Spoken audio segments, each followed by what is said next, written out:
Ako si Rom, Grab food driver dito sa Pampanga. Maglilimang taon na akong Grab food driver dito sa Pampanga. Ang bilis ng panahon. At ito, awat tulong ng Panginoon, binibigyan pa tayo ng lakas. Sa ilang taong pagbabiyahe ko bilang Grab food dito sa Pampanga, marami na din ako nadiskubre at nakita. Marami na ring nakilala at ilan na ring nakasama. May dumaan man pandemya, awat tulong, hindi tayo napasama. Kaya tara, samahan niyo ako sa aking simpleng vlog-vlogan. Ang inyong lingkod,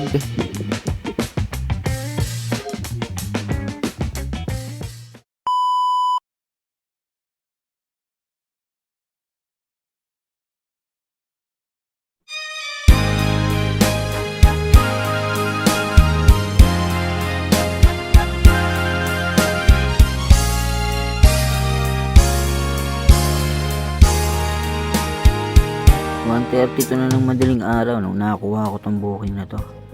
Pero may dalawang booking na ako niyan. 823 sa akin, 823. Sobrang init. Kahit madaling araw, napakainit talaga.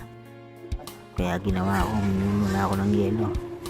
Pinalagay ko sa tumbler ko. Ano, pinapuno ko na.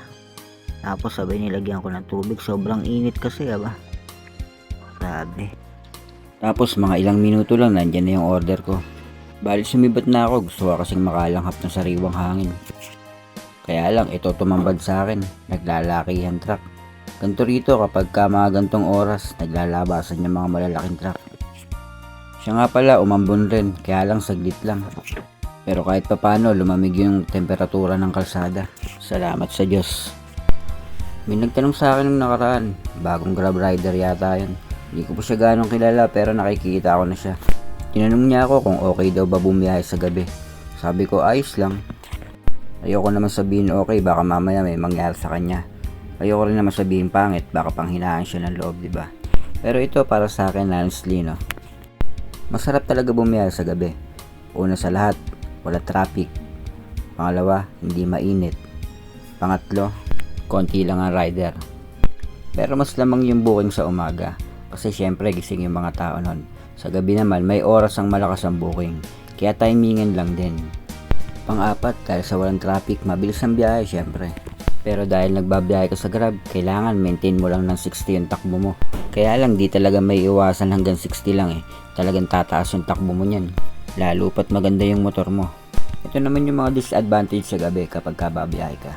Una sa lahat, syempre madilim. Minsan may mga humps o bato kang hindi makikita sa kalsada, lalo na kapag mahina ang ilaw mo. Tapos kung hahataw-hataw ka pa, delikado ka sa mga pusang pag-alagala, yung tawid ng tawid sa kalsada, tsaka sa mga aso. Kaya mag-iingat ka kapag babiyahe ka sa gabi. Tsaka prone din sa masasamang loob yung mga rider kapag kagabi. Pero hindi ko na iniisip yun, ang iniisip ko lang bumiyahe. Ang mahalaga naman bago ka bumiyahe, palagi tayong magtagubilin sa Panginoon. Para at least kahit papano may pananggalang tayo. At saka kahit anong oras naman at kahit anong araw, hindi natin masasabi kung kailan ka bibiktimahin, di ba? Kaya pagkagising natin mula sa pagkakahiga, huwag natin kalimutan manalangin.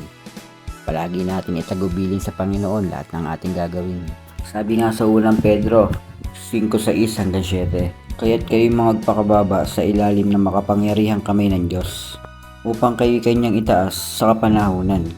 Sa 7, na inyong ilagak sa Kanya ang lahat ng inyong kabalisahan, sapagkat kayo ipinagmamalasakit Niya. Kaya sa bawat araw at pagkakataon na ipinagkakalob ng Panginoon, ilagak natin palagi ang ating mga lakad. Huwag natin sayangin ang pagmamalasakit ng Panginoon sa atin.